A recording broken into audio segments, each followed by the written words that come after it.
Welcome to our live web event. Today's topic is Office 365, ransomware blocking, and disaster recovery.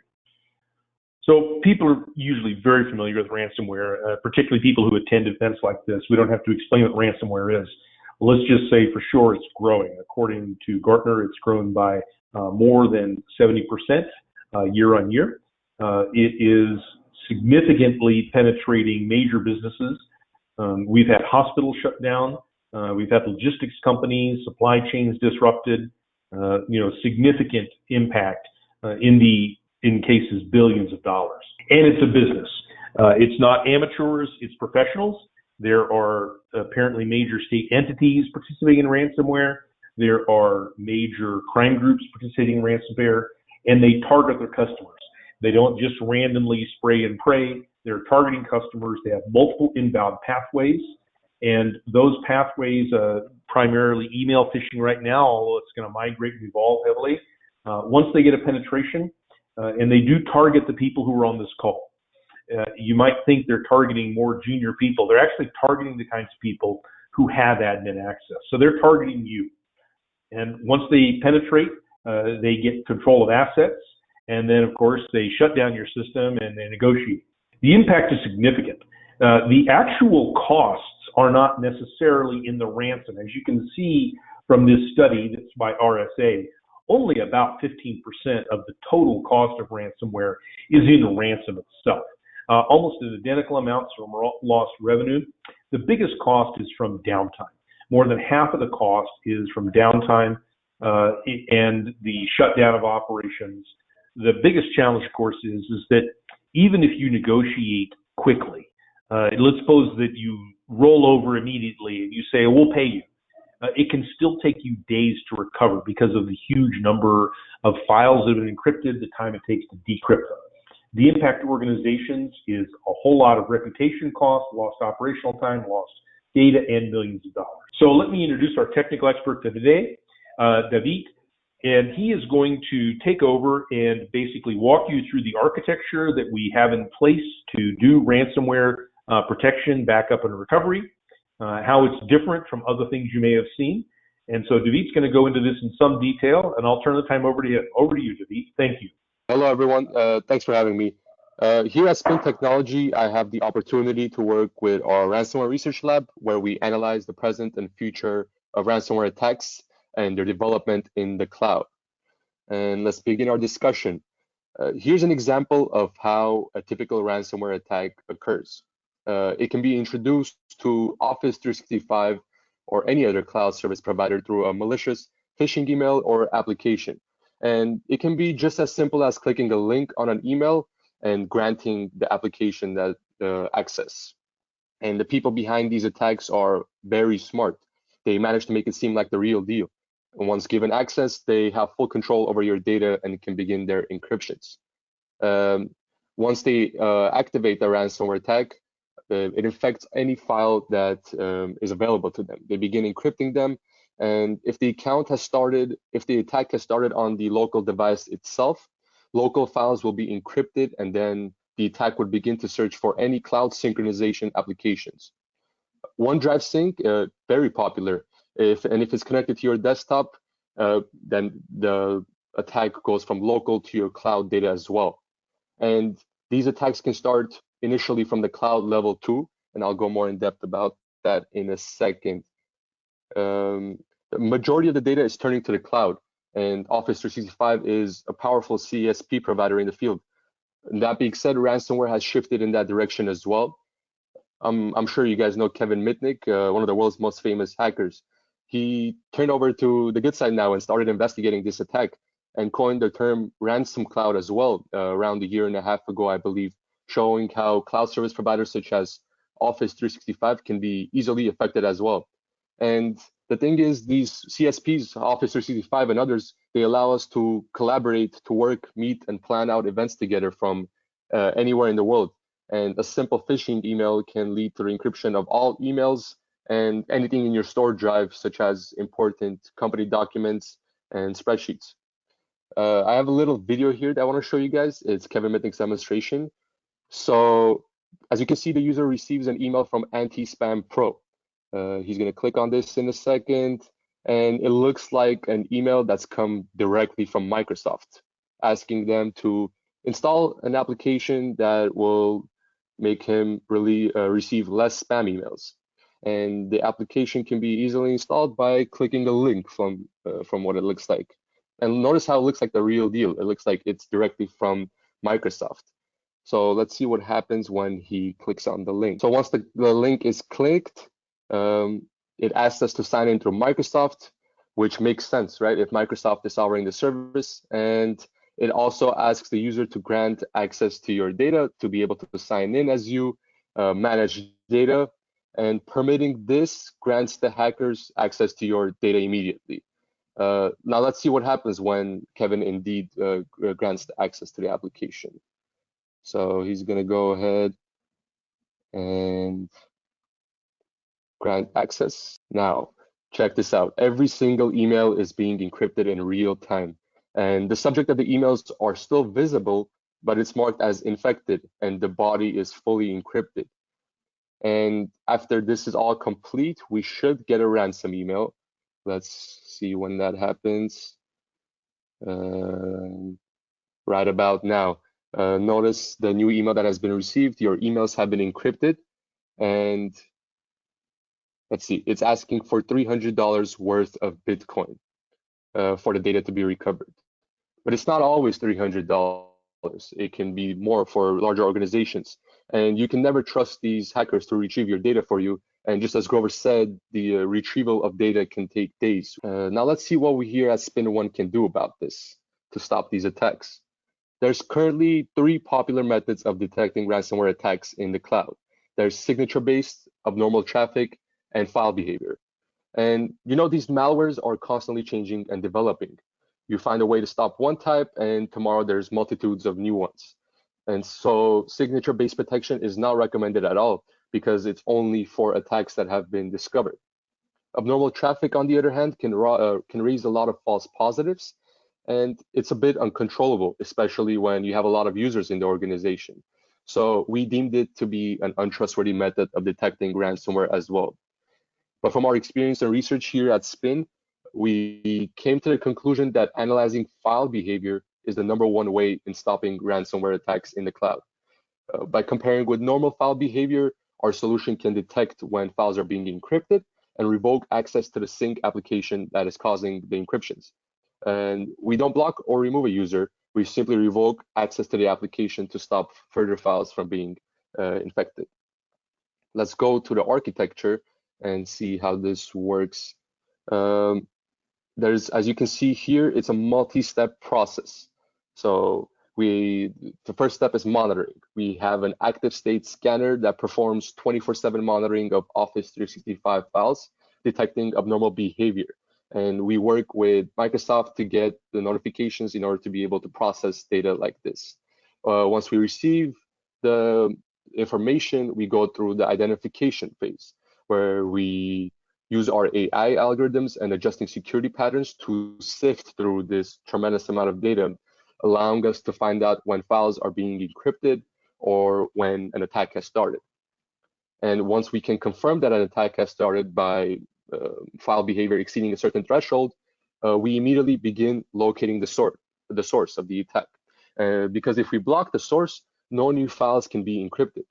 So once we do locate the source, we revoke access to the link between the attack and the user. And once the attack has been stopped fully, we perform a full scan of the Office 365 environment to locate any files that have been infected while the stopping process was occurring. Locating that, we run a granular recovery by restoring a previously backed up version of all of these files. And this is how the backup services are key and tied in with the ransomware protection feature, because they are both essential for full coverage.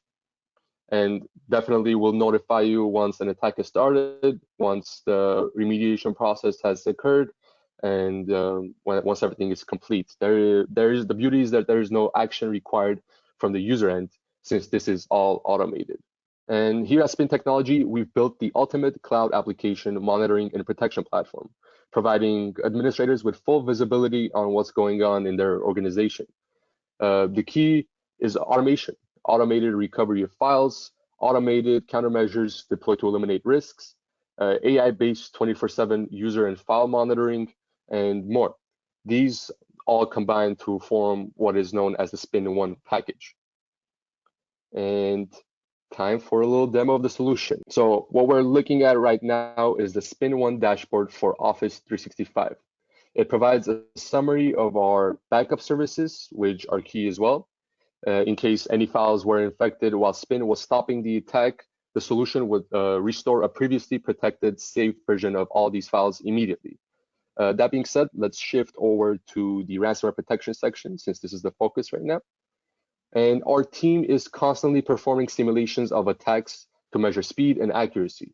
And here we can see 4 cases, 1 where the attack started from Outlook and 3 from OneDrive. You can see a brief overview of each attack here, along with where the attack started, when it did, and how many files were infected, along with whether they were recovered or not. Now let's check out the settings and see what we can do here. And having all these settings turned on allows Spin1 to revoke access to the sync application that is causing encryptions of the files immediately after detecting that an anomaly has occurred in the organization. If any files were infected in the meantime, the solution can also automatically recover those files from the backups, while of course keeping you notified of the situation at every step. Let's go back here. And now I want to jump into an attack and check it out in more depth. All right. This attack specifically started on November 8th, 2019 at 9:23 a.m. And the whole process of detecting that an attack is occurring, stopping the sync application, and recovering any files that were infected took only 4 minutes, as you can see here. And 4 minutes is significantly better than days and weeks, which is the time that a lot of companies, hospitals, and governments spent when they had to recover every single file in their organization. That can disrupt this business flows and can cost companies fortunes. Whereas with this automated solution, it's all over within a couple of minutes. On this specific attack, 100 files were infected, and as you can see, all 100 files were successfully automatically recovered. If automated recovery is turned off, let's check this out, for example. You can simply select the files that you need to restore and recover them immediately on demand.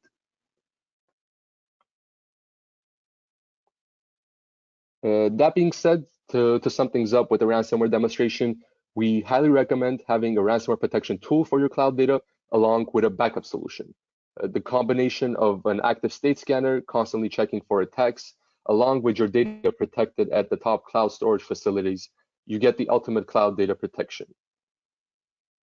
On our mission to protect data in the cloud, we've partnered with Microsoft, AWS, and GCP. And these partnerships are what allow us to provide Spin1 for everyone. This product is available actually in the Azure Marketplace. It's also available in the G Suite Marketplace. For larger enterprises, of course, they usually want to contact us directly, go through a proof of concept phase, see how things work, and get it installed at a higher level. But you can actually just go to the marketplace and install. There are quite a few questions in the queue right now. And the first one is, basically it states, and there's 2 or 3 people who said this, but Microsoft already has some ransomware protection. Why do I need this? And they're talking about, for example, the Office 365 malware and ransomware protection features. So David, since Microsoft already has a malware and ransomware protection feature, how is this different, and do people need this? Do they need both, or do they just need one? What do they need? Got you. And my recommendation is always have everything, always have protection. And it's true, Microsoft does indeed have some processes in place already, but it's not enough for complete protection.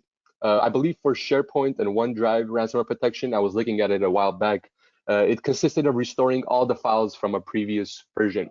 So they do have a previous version of all these files, but after an attack, you have to recover every single file all in once. And we don't want to restore all these files, right? Which can take days if you have terabytes of data. So a solution is needed that can take action at once. And along with Microsoft security, the Spin1 is needed for the ultimate protection. If we went back to that pie chart, where 53% of the cost of ransomware is in lost operational time and downtime. What you're saying is that because their ransomware protection can do a recovery, but it can't block the ransomware, it's an after the fact thing that can take days to restore all the enterprise data. Exactly. That's the key. And that's why a backup is required and ransomware protection is required. You don't want to spend days recovering all your organization data and stopping everyone from working because they don't have their data. You want a solution that can take action immediately once an anomaly has occurred in the organization, and also to stop the spread from other users being affected. Okay, so a similar question here is corporations have enterprise-wide McAfee or enterprise-wide Symantec. How is that different from the Microsoft answer? Yeah, okay. And those are brilliant solutions, and they have very advanced security protocols, but they're on-prem. They can't protect the Office 365 data or any other cloud service provider data, which is why, again, we recommend having a local security solution and a cloud ransomware protection solution as well to have both sides covered. Okay, so if I've got a large enterprise and I installed something like Spin1, what's the network load and what's the performance impact on Office 365 users? There is no performance effect. It's not affected at all. Being partnered with Microsoft, we work with API notifications from them to us, which allow Spin to perform the services with no performance impact on the user end. So nothing is affected. Okay, how do you find the attack source? I mean, you said you can detect that something's happening. How do you find the source of it and block it? Got it. Well, files are being encrypted somewhere, right? When we find out an attack is happening, the first step is locating the source. And how do we do this is encrypted files can be used to trace that source. We can find the sync application that has caused the encryption of that single file. And once we detect that application, it allows us to take actions. When we take action by revoking access from the source to the user, which stops new files from being infected. Okay, and I got several questions saying, how fast does this actually happen? How fast do you identify it? And then how fast can you actually respond? It's all just a matter of minutes. It's very quick. As I showed in the demonstration, it can take 4 minutes, 5 minutes, and once we detect the abnormal file behavior, we immediately take action and block the source. You mentioned that there's an AI, a machine learning layer in here. What role does that actually have? Why do you need AI? We use AI to identify the normal behavior of a file for different types of Office 365 accounts. We use file behavior to detect when a ransomware attack is occurring or not. So AI helps us reduce the number of false positive cases when it comes to analyzing whether a file has been encrypted or not. And then I've got actually several questions on scale. I've got one person that says, does this scale to 30,000 persons? I got another question, does it scale to 60? And one more that's about 100,000. So can you give us an idea, and not a theoretical, but in the real world, has this been deployed to large populations, and does it scale to a large number of employees? Oh, yeah, definitely.